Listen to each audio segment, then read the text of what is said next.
آج کے زمانے میں بہت سارے جوان اور پڑھے لکھے لوگ اللہ تعالیٰ کے وجود سے انکار کرتے ہیں، اور باقاعدہ طور پر وہ اس بات کی تحریک چلا رہے ہیں کہ اے لوگوں، اے انسانوں، اللہ تعالیٰ کا وجود ہے نہیں۔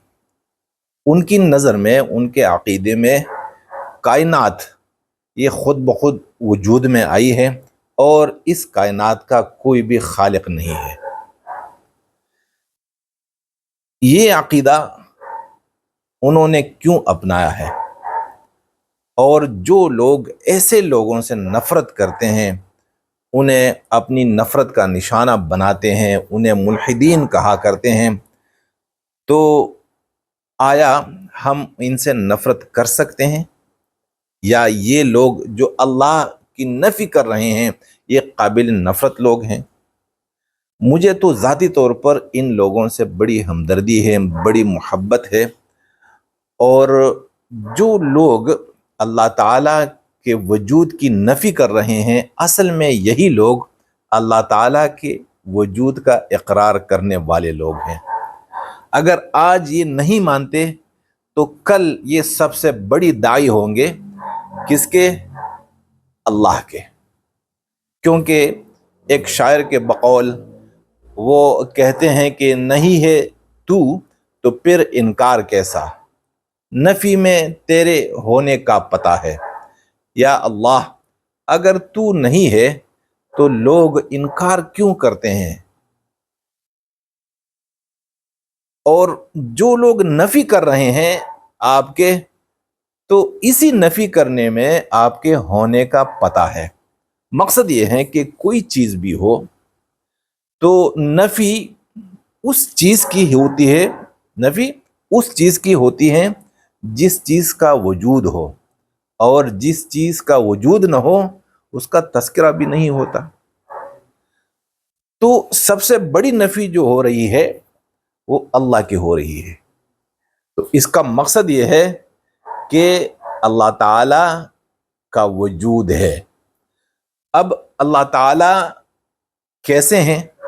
جیسے بہت سارے ملحدین یہ کہتے ہیں کہ بھائی، جیسے ہم چیزوں کو دیکھتے ہیں، چیزوں کے اجسام ہوتے ہیں، اللہ تعالیٰ کا جسم کیسا ہے، کس طرح ہے، کتنے بڑے ہیں، کتنے چھوٹے ہیں۔ تو میں اکثر یہ کہا کرتا ہوں کہ ایک ہوتا ہے جسم اور ایک ہوتا ہے وجود۔ اللہ تعالیٰ نے کائنات میں بھی ایسی چیزیں پیدا فرمائی ہیں جن کا وجود ہے، جسم نہیں ہے۔ اللہ تعالیٰ جسم نہیں رکھتے لیکن وجود ہے۔ اب وجود کیسا ہے؟ تو میں یہ نہیں کہتا کہ ایسا ہے۔ لوگ یہ بھی سوال اٹھائیں گے کہ بھائی، جب جسم نہ ہو تو وجود کیسے ہو سکتا ہے؟ تو میں آپ کو ایک چھوٹی سی مثال سے سمجھاتا ہوں کہ اللہ تعالیٰ نے خوشبو پیدا فرمائی ہے۔ اب خوشبو کا وجود ہے لیکن خوشبو جسم نہیں رکھتی۔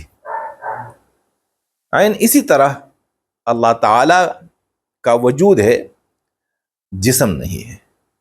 تو جسم کے بغیر بھی وجود ہو سکتا ہے، چونکہ اللہ تعالیٰ جسم کے محتاج نہیں۔ اگر اللہ تعالیٰ مجسم ہوتے تو وہ رب نہیں ہوتے۔ پھر خوشبو گلابوں سے آتی ہے، اللہ تعالیٰ کہاں سے آ گئے؟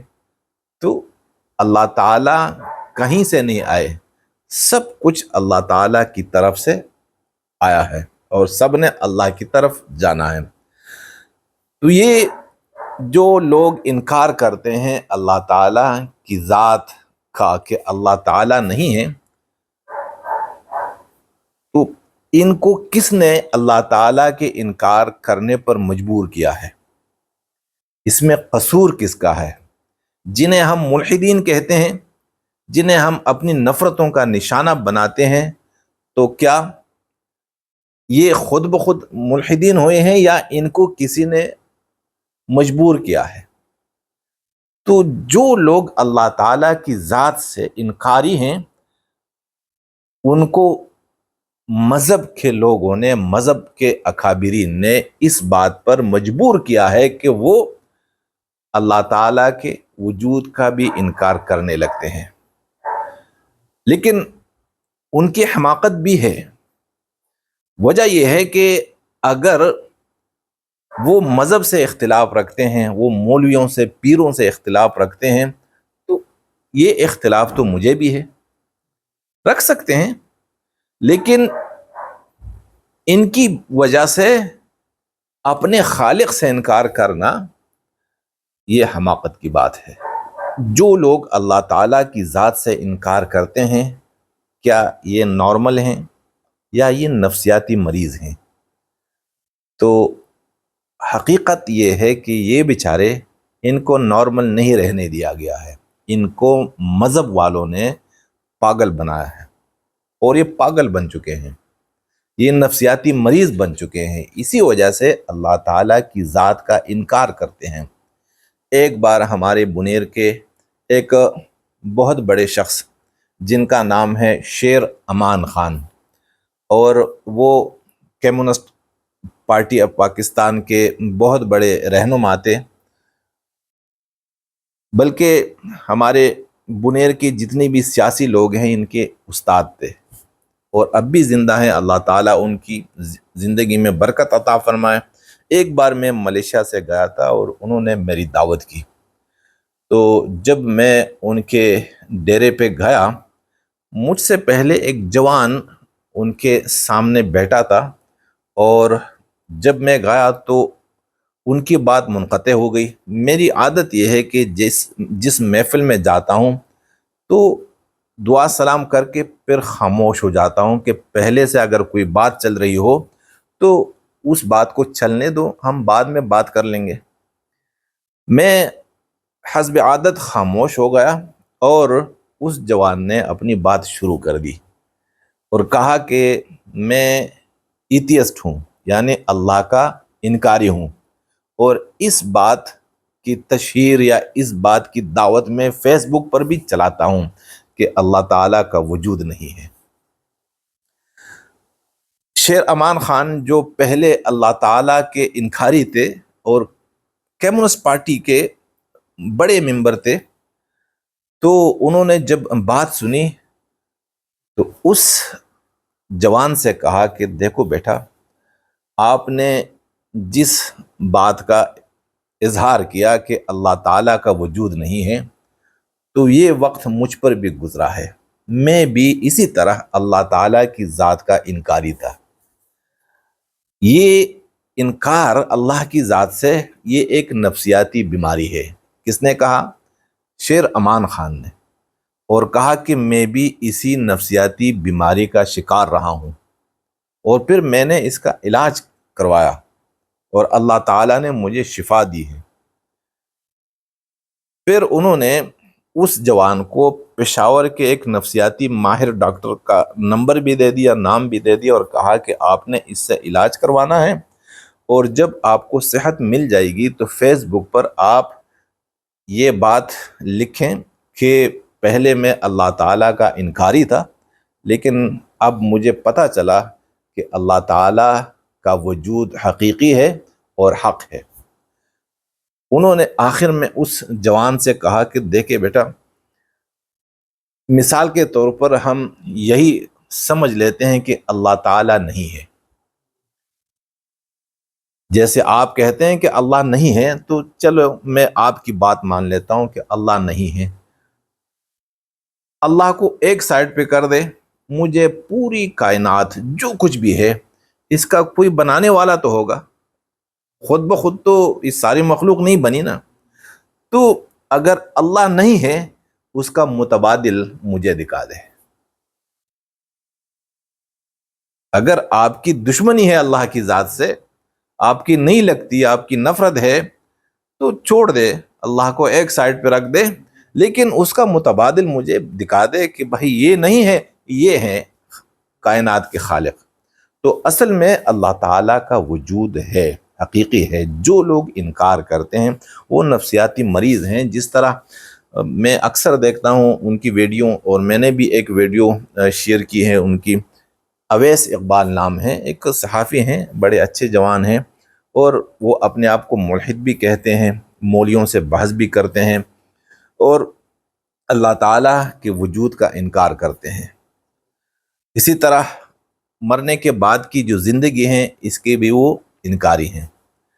تو ایسے لوگوں کے لیے کہ ان کو کیسے یہ یقین آئے گا کہ ہاں میرا اور پوری مخلوق کا کوئی خالق ہے۔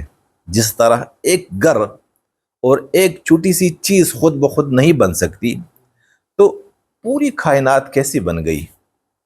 پھر پوری کائنات میں کوئی کیا بنا، کوئی کیا بنا، کوئی کیا بنا، اور ہم انسان بنے نا، اور کچھ حیوان بنے۔ تو بھائی سارے انسان کیوں نہیں بنے؟ سارے ستارے کیوں نہیں بنے؟ سارے سورج کیوں نہیں بنے؟ سارے چاند کیوں نہیں بنے؟ تو کوئی گھاس بنا، اور کوئی پانی، اور کوئی کیا، کوئی کیا۔